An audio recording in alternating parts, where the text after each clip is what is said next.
Hello, I'm Regina McCann Hess, president of Forge Wealth Management, and welcome to our Women in Wealth series.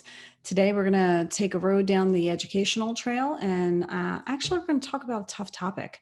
We're going to be talking about how to help a loved one with Alzheimer's disease. It's a really tough road for anyone who has the disease, and most especially for the family surrounding their loved one who does have that disease. You may be thinking, are you close to someone suffering from Alzheimer's disease, or are you concerned that she or he may already have it? I think we all, in some way, know someone who has been affected by it and have seen the devastation it leaves in its path for the family members. Alzheimer's is actually an increasingly common disorder.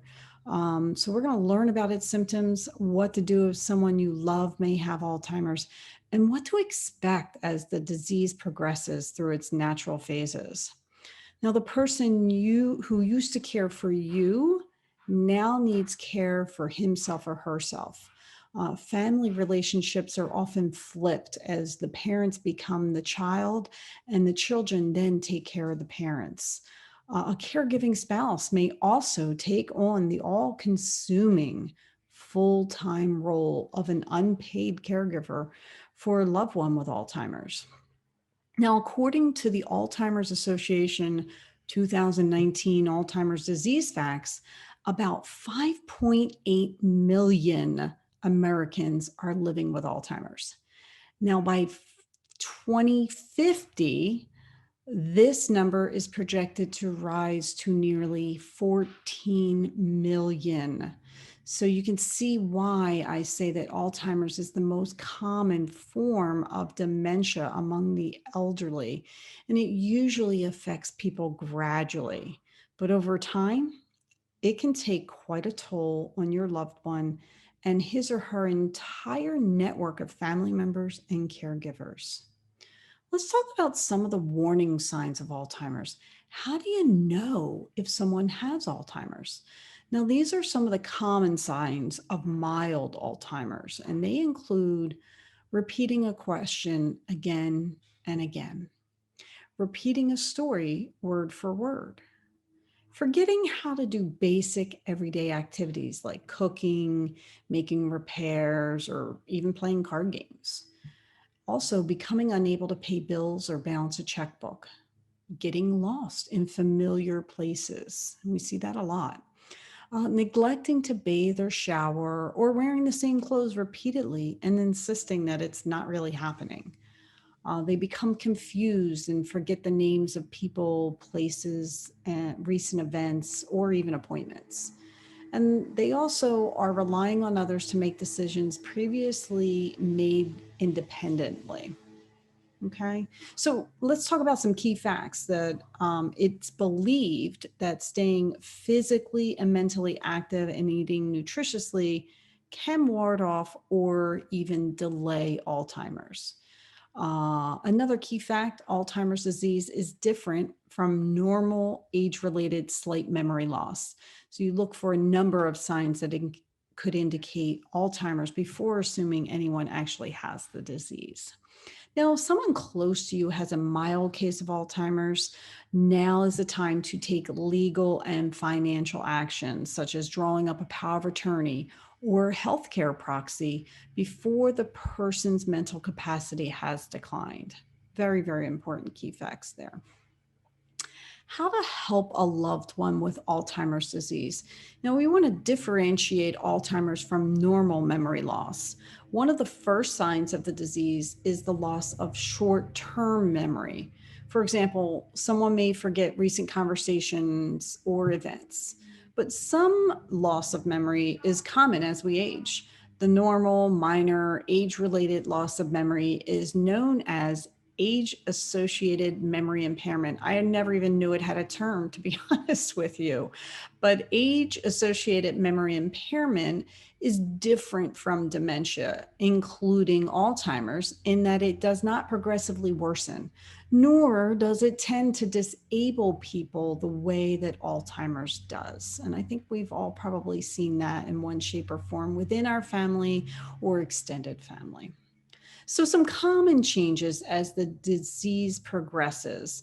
Alzheimer's is a slowly progressing disease.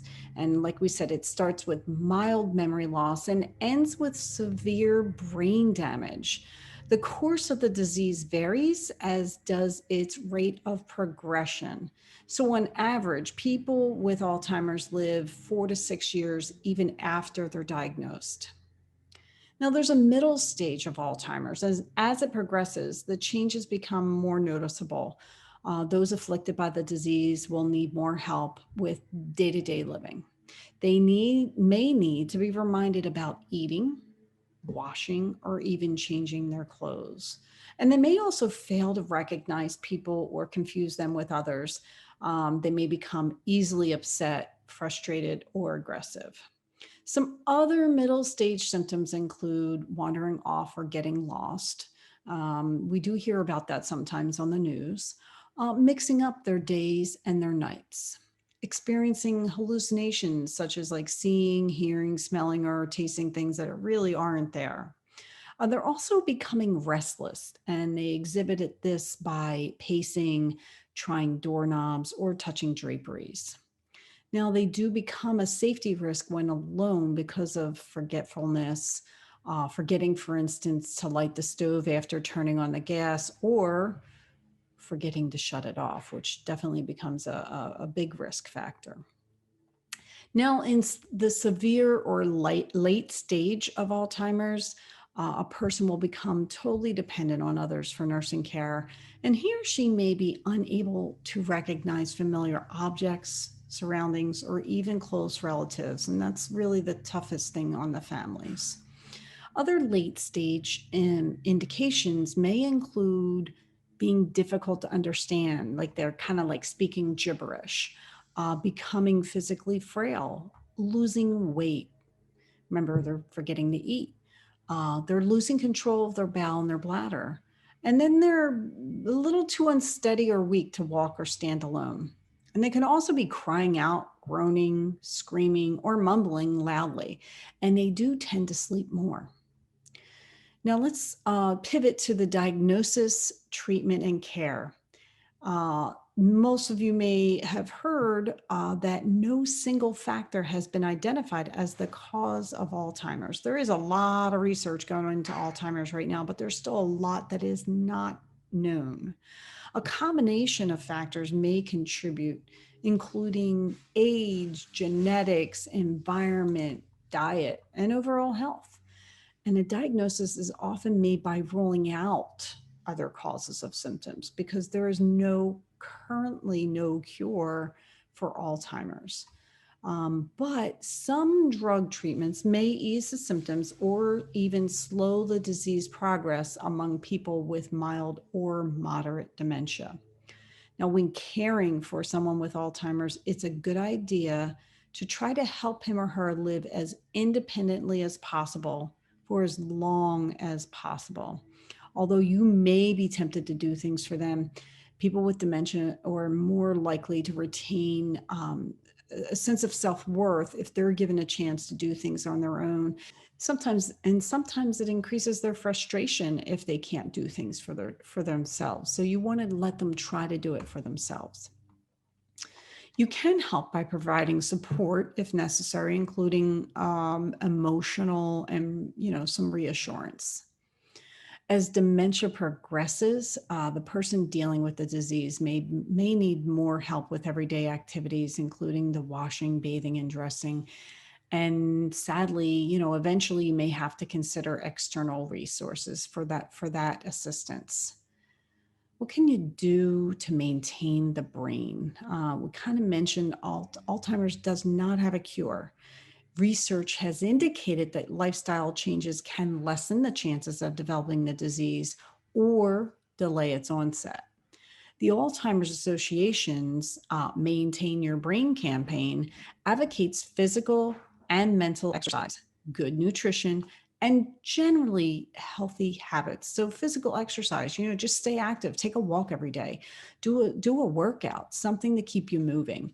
Mental stimulation, read, talk with people, work on crossword puzzles, play Scrabble, play cards, take a class, just something that's going to just, keep you thinking in different ways. Nutrition, in addition to maintaining a well rounded diet, like we're all supposed to be doing, take a multivitamin that includes folic acid and vitamins E and C. And also, they suggest eating foods rich in omega-3 fatty acids.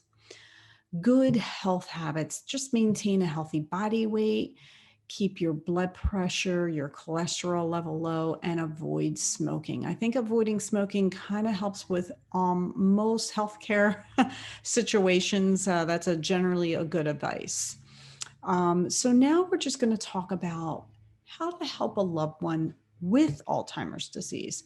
What can you do medically? So if you're concerned that you or someone else close to you could have Alzheimer's, you want to see your family doctor.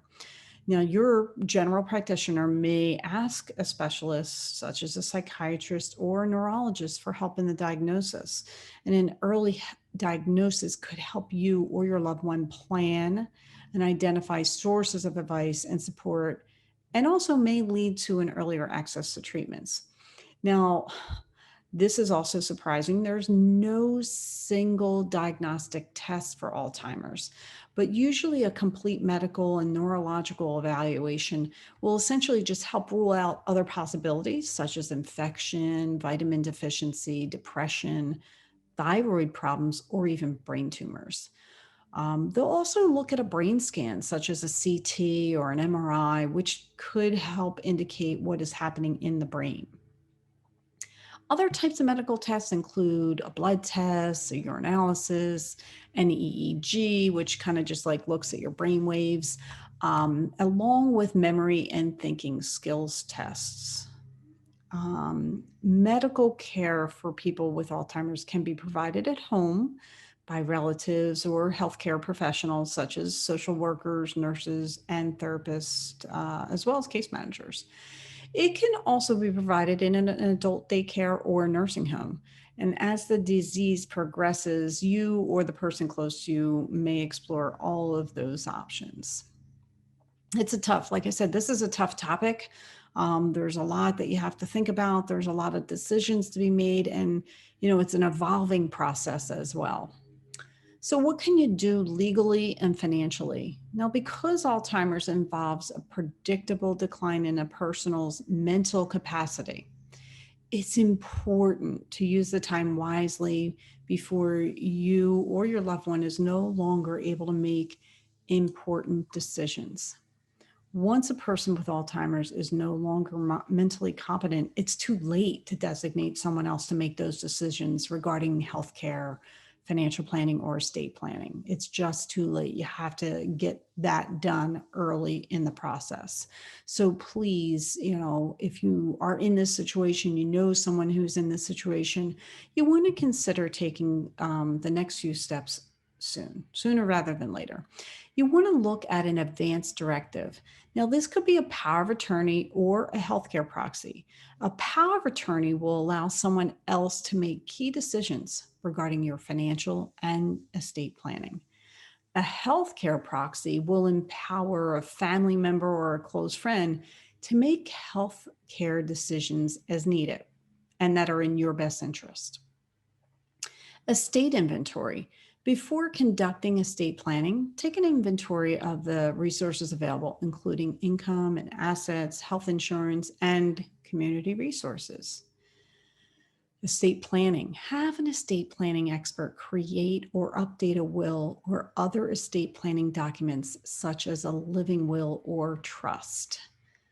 Now, remember, I've said it a couple times. This is it's a tough topic. It's a tough disease. It's very difficult for family going through this, seeing their loved one going through it.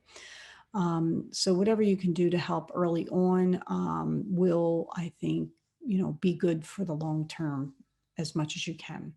Also, just keep in mind that this material should be used as helpful hints only. Each person's situation is different.